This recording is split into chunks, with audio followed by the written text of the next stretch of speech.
What's going on, everybody? JHow here, and in this Apex Legends video, we're going to go over the best guns in Season 6. Now, we've kept up with this through every season. We've seen some changes. We've seen an introduction of a new SMG, the Volt, and we saw the R99 crated.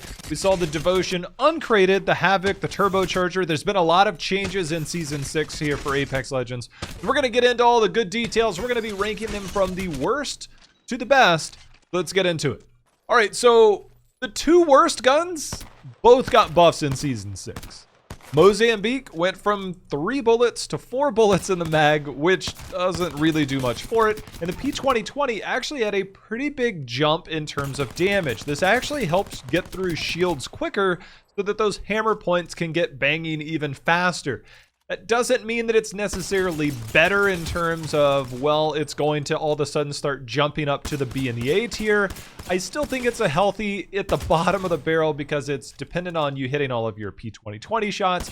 It's dependent on getting through those shields and then using the hammer points, which are actually really good and really strong now that they buffed up the base damage to 15. That's good, but it's still going to be at the bottom here. Some of you that I know absolutely love the P2020, love to talk about this every time, just not thinking it's what you take into the final fights in Apex. Now, when it comes to our C tier guns, these are the guns that can be very good early game, but they might not make it to the last part of the game. It's guns that you very rarely see at the high upper echelon of the Predators, but they will sometimes use it. They'll make it look good, but they don't end up at the end of the game, and they're normally traded out for something else. One of those being the RE45. There is a crowd of people that absolutely love the RE45 because of its high TTK.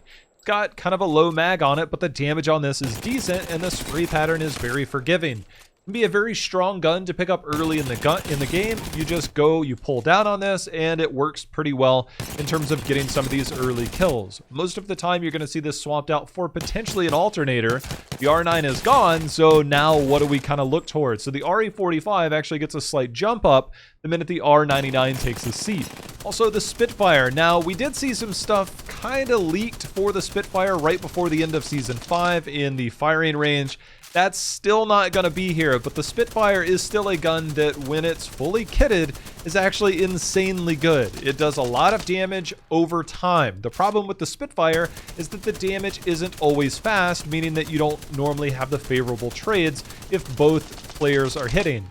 If I'm playing somebody that has a Volt, a Mastiff, or a Devo with the Turbocharger, or even a Havoc, basically a lot of guns, the Spitfire is much slower in terms of that damage. The one thing the Spitfire does have going for it is the 2x multiplier on headshots, meaning that if you do get the headshots on this goes from 18 damage to 36 damage. That 2x multiplier can be the difference between winning and losing a trade, thus making the Spitfire a somewhat okay gun to take into the later part of the games. But those higher TTK guns or the faster, more maneuverable guns tend to win out in those situations. But there's no denying that the Spitfire has potential to go up. And let's be honest, the C tier, not exactly the best in terms of where we could put this. It could be a B tier gun, but the Spitfire still doesn't quite make it into the long run. Another gun that is seemingly in the exact same area, the LStar. I remember talking about the LStar in Season 5 and how a lot of people actually really like the LStar. But now that the Havoc has seen some changes, the Devotion, and we'll get into those in a moment, the LStar now falls even further behind in the energy gun department. This is by far the worst energy gun when you compare what the others bring to the table, and the LStar has dropped off considerably because of the Volt gun coming in, the Devotion being uncrated, and the Havoc now receiving some changes as well. So the LStar had a pretty big drop off as a result. Similarly to the RE45, the Alternator also receives a pretty big jump up just due to the fact that the R99 not being there. The Alternator, probably one of the easiest guns to shoot, mostly due to its very, very generous spray pattern. It's almost completely vertical. The TTK on this isn't incredibly high, but it's very reliable in the early game, can be very good as a result. And the Alternator also very good at the hip fire and has a decent range as a result. Because of that, the Alternator can be very reliable and thus much more consistent when it comes to the guns versus, say, the RE45. The RE45 shoots faster, can potentially kill people faster, but maybe a little bit more difficult to control compared to the Alternator. You can kind of toss them up in the air. Both of these could conceivably be at the B tier now, just by way of the R99 taking a seat.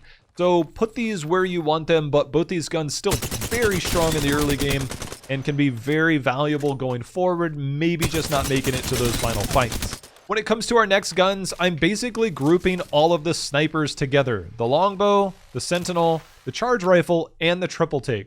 Now let's talk about a couple of these. The longbow received no changes. The sentinel, they made some changes when it comes to the amount of cells required. But more importantly, the triple take and the charge rifle. The charge rifle now uses 2 ammo per, but they kind of made up for that.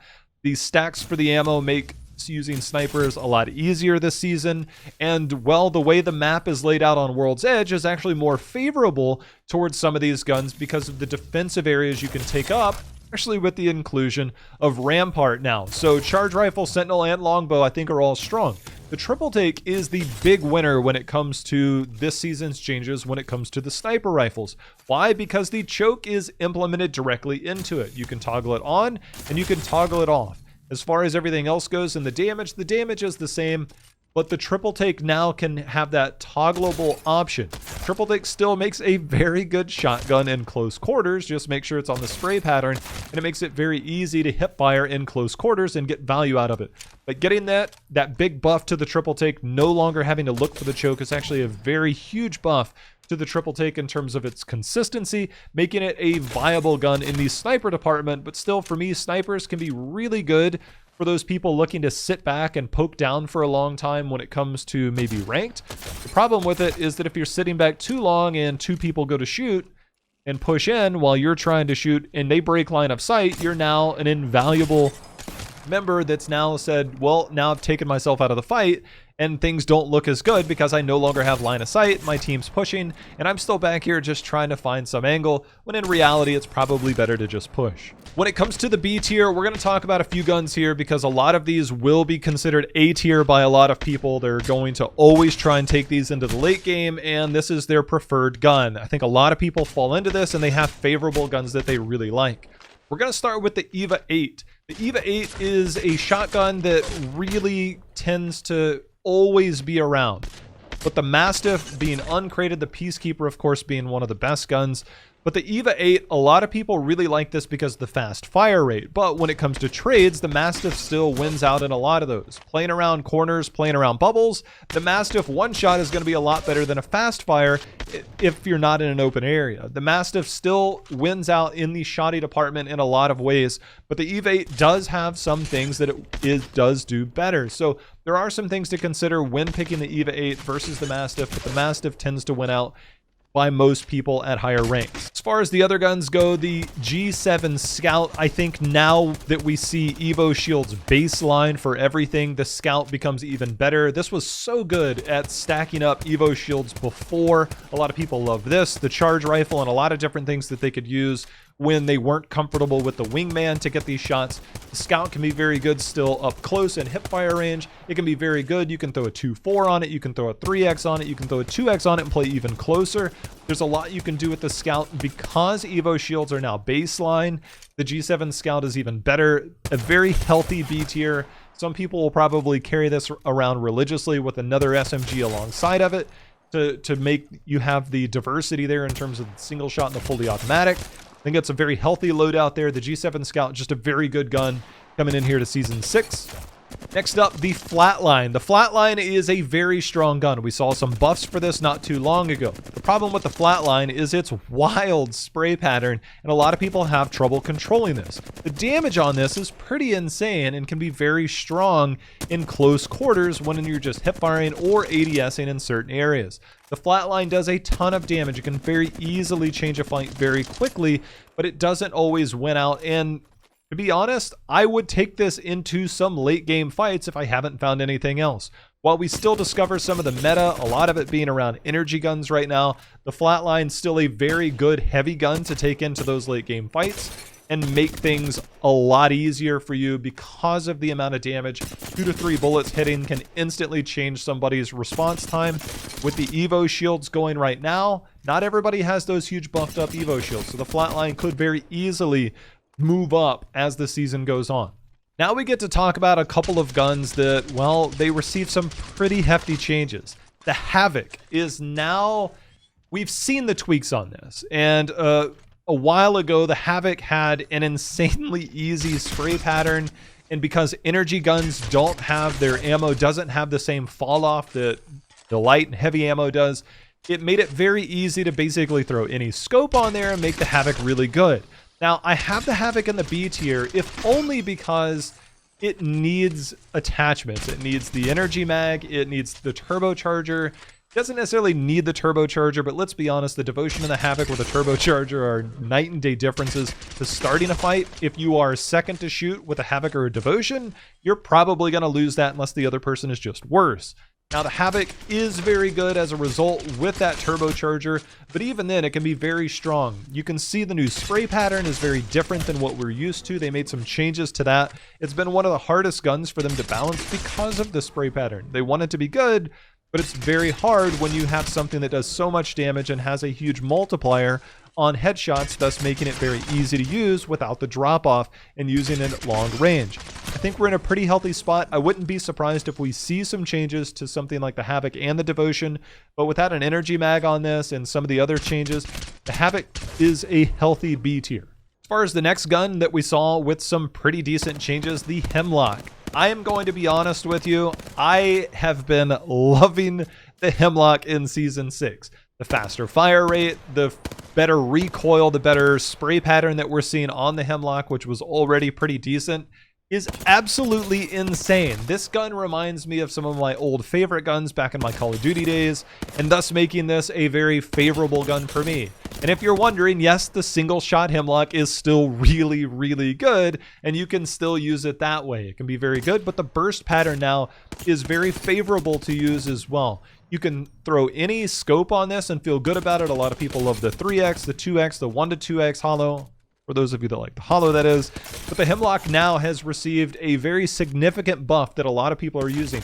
The amount of damage per bullet that this does is really high, and now being able to take people down, the Hemlock received one of the biggest buffs that we saw by way of the faster fire rate, and the better spray pattern and recoil on this is so much better here in Season 6. A gun that, well, a lot of people will argue about in terms of where it's placed, and in my last video for Season 5, a lot of people absolutely hated where I put it. And, well, as Season 5 went on, we actually saw more of some of your bigger streamers that were out there using the Prowler in burst mode. We all know the power of the select fire on the Prowler that makes it where it was and where it is. We did see some nerfs to that spray pattern for what you're going to get from the Prowler going into the late game.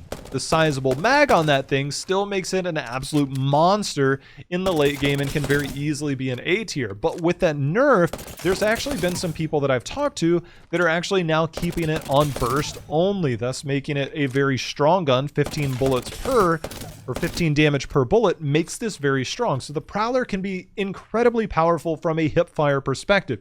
You have to somewhat treat it like a shotgun. A fast fire can be really good. If you're in close quarters, treat it like a shotty. You can even hip fire and be very good on it. Even ADSing with this thing, putting a scope on it, can feel very powerful in burst mode or in the select fire fully automatic mode. The Prowler, I think, is a healthy B tier with the potential for some of you that still think that select fire is OP into the A tier into the late game because of that potential 35 bullet mag that you have with the level 3, thus making it very strong to just spray and mow people down and still an absolute monster in the late game. And lastly, on our B tier, the R301, the ever consistent light ammo gun. The 301, still a very strong gun, great fully automatic assault rifle, still just one of the most consistent guns that you have, puts out decent damage, is very reliable, very easy to shoot, thus making it a very strong gun. There's going to be people that will easily say this is an A tier gun. In terms of TTK, it will lose out to different things like the charged up Devo, a Wingman, a Mastiff, a Volt, guns that we'll talk about in a moment. So the 301, a very B plus tier, potentially A tier for some of you that absolutely love this gun. I don't blame you if you say that. But a 301, just very consistent, A-, B+, will always be there, always strong. And with the R99 gun, well, it's the most reliable light ammo gun that you have. The Wingman, the ever-divisive Wingman, to where you either love it or you hate it. You either hit your shots or you miss them all and you die. That's the nature of the Wingman, and that's why a lot of people still don't like it. If you watch any of the high-level streamers or your high-level master predator players, you're always going to see them using the Wingman. At least one person in the group will probably be running a Wingman. You'll rarely see 2 to 3 people in a group running a Wingman because they want to make sure that somebody has a fully auto and somebody's going to be hitting some bullets. If you ever watch any competitive play, there's normally 1, maybe 2 people at most running a Wingman. Everybody else will be running a complement of something different. The Wingman, though, your high-level players will continue to use the Wingman. Your lower-level players will stick to something maybe fully automatic that they know that they'll at least hit some bullets on and not feel completely punished for missing 1 shot at a time on a Wingman. But still, make no mistake about it, this has some of the highest damage in the game and will still always be A tier until we see some major changes, good or bad, to the Wingman. As far as our shotgun goes, the Mastiff still sits here. A lot of people question this when I put this in A tier in Season 5. I was a little surprised by that. The Mastiff still does a ton of damage. The EVA 8, I know there's some people out there that love running EVA. They love the fast fire shots. But if I'm trading in a shot and I'm dancing around corners or using cover or a Gibby bubble, the Mastiff is going to win basically almost every time with that single shot versus the fast fire. The Mastiff has potential to just put people down, to put 100-something damage down in one. Don't forget, you can choke this up. Even though it doesn't have a choke on it, it does do more. It tightens that spread when you ADS with it. So there's a lot to love about the Mastiff. This will definitely tilt some people at times when they lose to the Mastiff, but it's so strong that you just keep running with it. The Mastiff is where it's at when it comes to the shotguns. And now on to, well, the new king of the SMGs. The R99 is crated, and out comes the Volt. How good is the Volt? And that is the big question. Is the Volt the R99 replacement? Now, the one thing you always remember is that energy ammo doesn't drop the same way that you would see light or heavy ammo, thus meaning that you can use this at greater distances. The Volt has a very, very easy spray pattern to control. The thing about the Volt is that it shoots really fast. That can be really good if you have your aim on point, or really bad if you miss half of your bullets and you don't get through.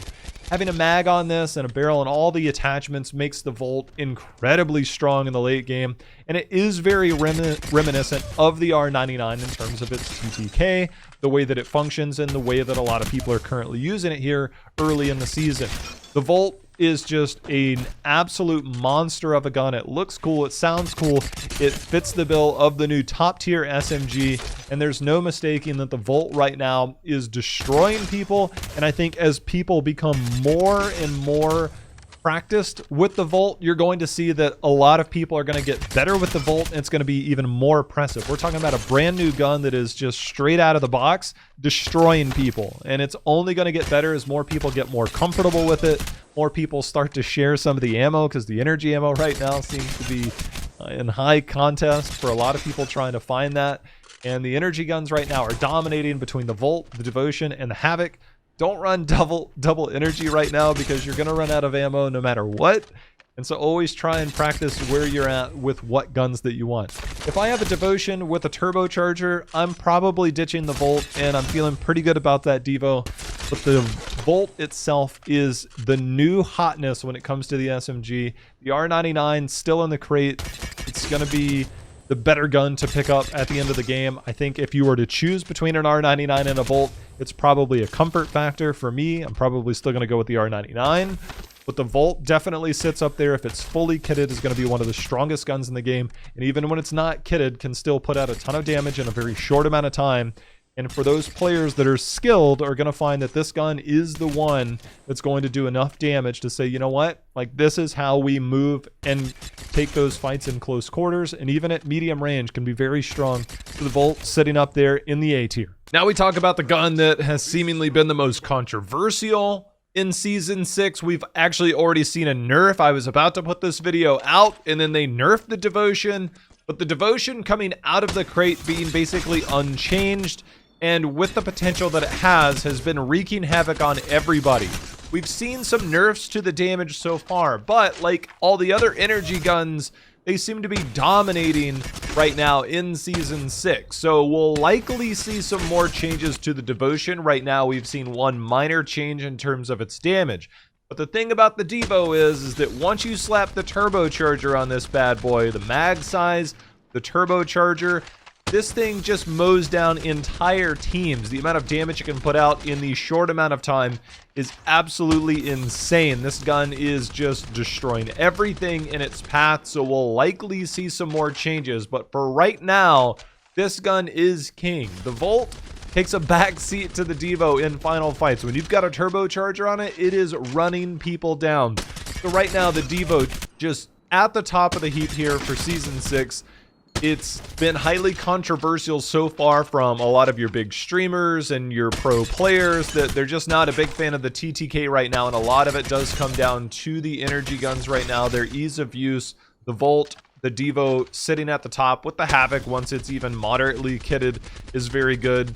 So right now we do see the Devotion just destroying everything. You just hold down and go to town with this bad boy, and you can pretty much wipe out an entire team in the late game. So look out for this gun. Look for any future changes as well that you might be seeing over time. That's going to be the big one, is what nerfs do we get, because it would be very weird if we didn't see anything. The amount of outcry so far says the Devo just way too OP, so we'll see what changes come to it. But right now, the Devo sitting up at the top, and justifiably so. So that's it with the gun tier list here for Apex Legends in Season 6. We've seen a lot of changes to some guns. The R99 being created is absolutely crazy for a lot of people. The Volt coming out has been something a lot of people have been waiting for. One of the strongest guns right out of the box. We'll see how it goes. Let me know what guns are your favorite in the comments below. If you're like me, you love the Hemlock changes. You might even love the Havoc and the Devo now.